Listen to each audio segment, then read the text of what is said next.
E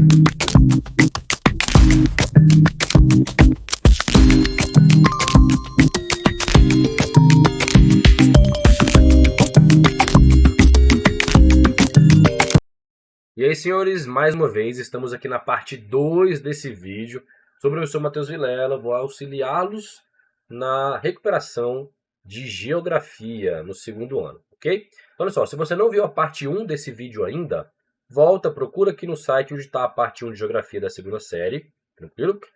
Eu falo de alguns assuntos que é o mesmo assunto, ou melhor, a mesma prova, são assuntos para a mesma prova. Então assista a parte 1, depois a parte 2. Na parte 1 eu mostro esse QR Code, o link também, e vou reexplicar para vocês. Eu vou direcioná-los aqui nesse QR Code e nesse link para uma pasta no Drive que compõe outros materiais, ou é composta, né, no caso, por outros materiais. Incluindo tudo que eu vou mostrar para vocês aqui estará lá naquele Drive, na pasta do Drive, ok? Então vamos lá. Mapa mental para ajudar a gente, tranquilo? Com pontos essenciais. Mapa mental, parte 2, o que a gente vai ver aqui então? Relevo brasileiro, projeções cartográficas, fusos horários, coordenadas geográficas, transportes no Brasil. Transportes no Brasil, vocês viram com o professor Rafael, tá? Em tese, ele estaria aqui na parte 1, mas não tem problema, é a mesma prova, não vai afetar o nosso fluxo. Vamos fazer a revisão então desse conteúdo. Relevo brasileiro, senhores, vamos lá. Relevo brasileiro, pontos que vocês precisam lembrar. É um assunto complexo, primeira coisa, né? É um assunto difícil, complexo. A gente fez a nossa prova, a última prova aqui, né? A 3, foi com base nesse assunto. Tá mais fresco, mas mesmo assim é complexo. Em relação ao Brasil, predomínio de planaltos e depressões. Tranquilo? Então, olha só. Localização no centro da placa tectônica. Nós não temos dobramentos modernos, dada essa localização no meio da placa, intraplaca, ok? Entre as bordas dela, bem no meio mesmo.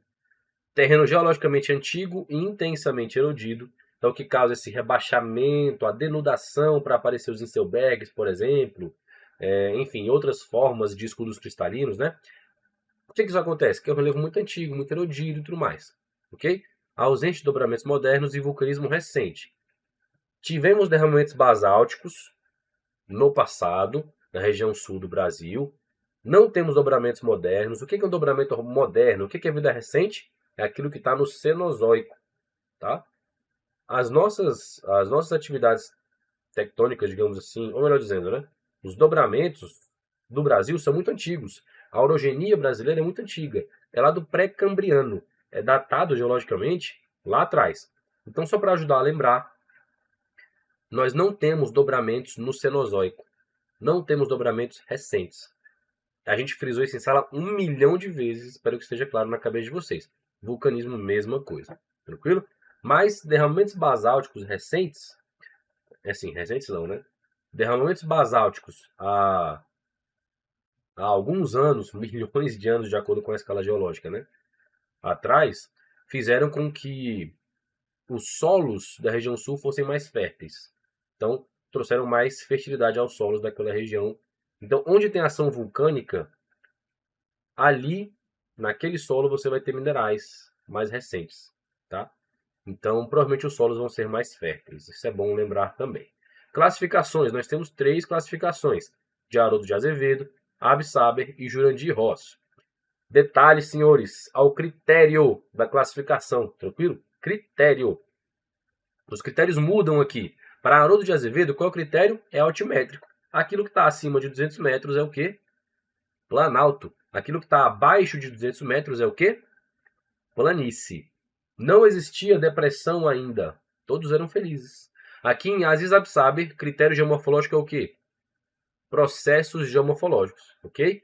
Ele ignora essa questão da altimetria, ele não utiliza o critério altimétrico, ele deixa de lado isso, e coloca o quê? Erosão e sedimentação como processos geomorfológicos, que vão diferenciar planaltos de planícies. Ainda não tem depressão classificada aqui, todos felizes. Aí vem Jurandir Ross. Jurandir Ross vem com um detalhamento maior, coloca a depressão no meio do caminho e tudo mais, aí a coisa já começa a ficar mais complexa, e aí quando a gente começa a ficar, meu Deus, o que está acontecendo? Até então, até Absaber, eram 10 unidades geomorfológicas. Com o Jurandir Ross, ele coloca 28. Então 18 unidades a mais. Então é mais completa, mais detalhada. Tem 3 tipos de depressão aqui, interplanáutica, periférica, marginal e tudo mais. Enfim, é um negócio muito mais complexo. Introduziu o conceito de depressão como macrounidade. Então a gente tem agora planaltos, planícies e depressões. Aí um detalhe, tá? Não é que não existia antes, tá? É que não foi classificado. Tranquilo isso aí? Não era classificado. Então Ross vem e classifica, beleza? Introduziu esse conceito e integra morfoestrutura, morfoclimática e morfoescultural. Então, nós temos aqui 3 tipos de, como é que eu posso dizer, conceitos maiores para essa classificação. A questão morfoclimática já era aqui anterior, tá? De Absaber, por exemplo, né? Então, tem alguns conceitos que ele vai unir. Então, ele não só criou coisas novas, aleatórias de todo mundo, não. Ele buscou várias questões, integrou tudo isso, trouxe mais complexidade e tem uma classificação, então, dele, ok? Nas provas, geralmente, os mapas vão apresentar o trabalho de Jandir Ross, que é mais complexo, etc. Quando apresentam trabalhos anteriores, geralmente é comparando, né? Ou então, para saber se você consegue identificar. Esse mapa de classificação aqui é de Ross? É de Absaber? É de Haroldo de Azevedo? Enfim, pode ser que caia nesse sentido também. Provas de vestibular. Mas o foco aqui é recuperação. Então é bom que vocês saibam diferenciar os critérios de classificação. Tranquilo isso aí? Belezinha? Vamos avançar então. Projeções cartográficas. Óbvio que vocês têm que saber o que é projeção de Mercator. Óbvio que vocês têm que saber o que é projeção de Peters e como é que elas se diferem. Tranquilo? Então, projeção de Mercator. Vamos lá?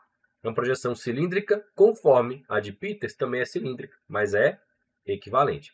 Preserva a forma dos continentes. Por ser conforme, preserva a forma, mas distorce áreas, principalmente em altas latitudes. Aí quando você pega um mapa mundi, como é que se identifica? Tu olha lá para a Groenlândia, cara.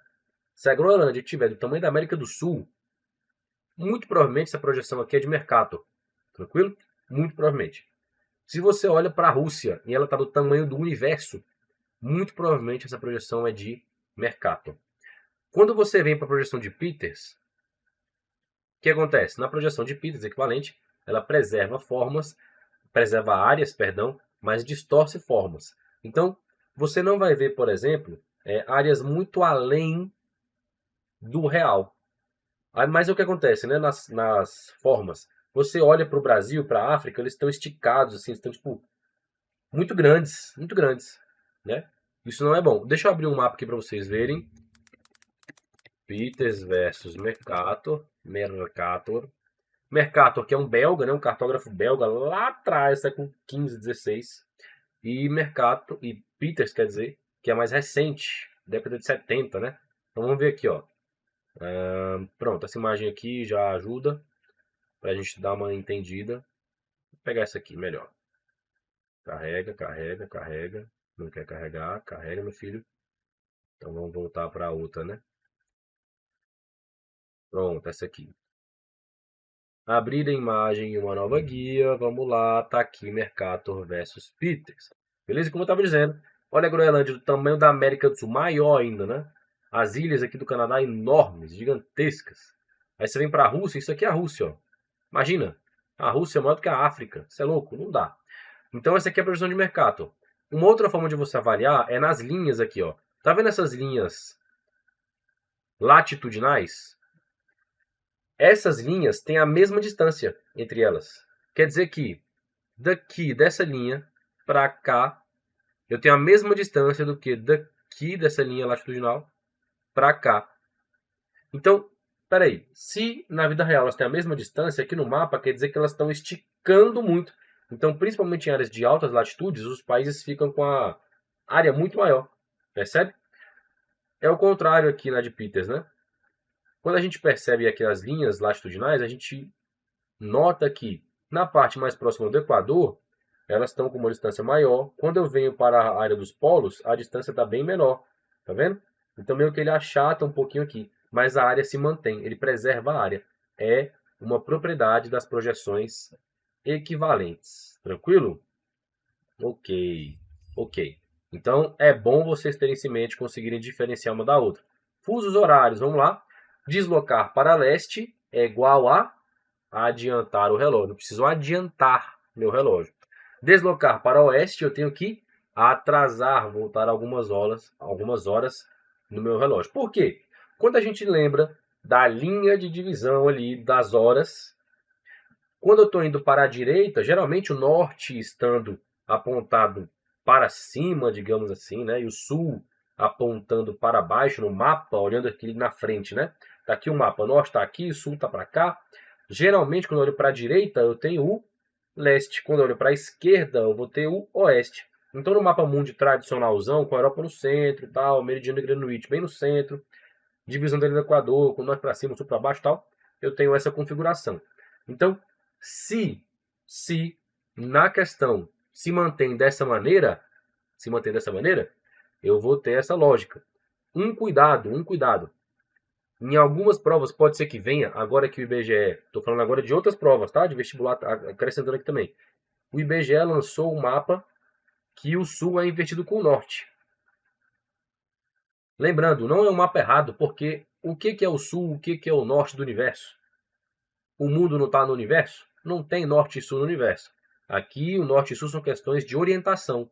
Então tanto faz. Então, se eu coloco o mapa entre aspas invertido, eu tenho que mudar essa lógica, tá? Esquerda e direita. Eu tenho que focar em leste e oeste. Por isso, coloquei aqui. Se eu estou deslocando para leste, preciso adiantar meu relógio. Se eu estou deslocando para oeste, atrasar o meu relógio. Cálculo de horários entre fusos. A gente precisa lembrar disso. A cada 15 graus é 1 hora. Então, se eu tenho uma diferença longitudinal, olha só, longitudinal. A diferença latitudinal não afeta em nada. Se eu estou na mesma longitude, a diferença latitudinal não vai afetar em nada no horário, permanece o mesmo. Agora, se eu altero a minha longitude, se eu estou em longitude diferente, eu preciso fazer a conta, né? Então vamos supor que eu tenho 60 graus de distância, de diferença longitudinal. O que eu tenho que fazer? 60 dividido por 15. Eu vou saber a diferença de horas.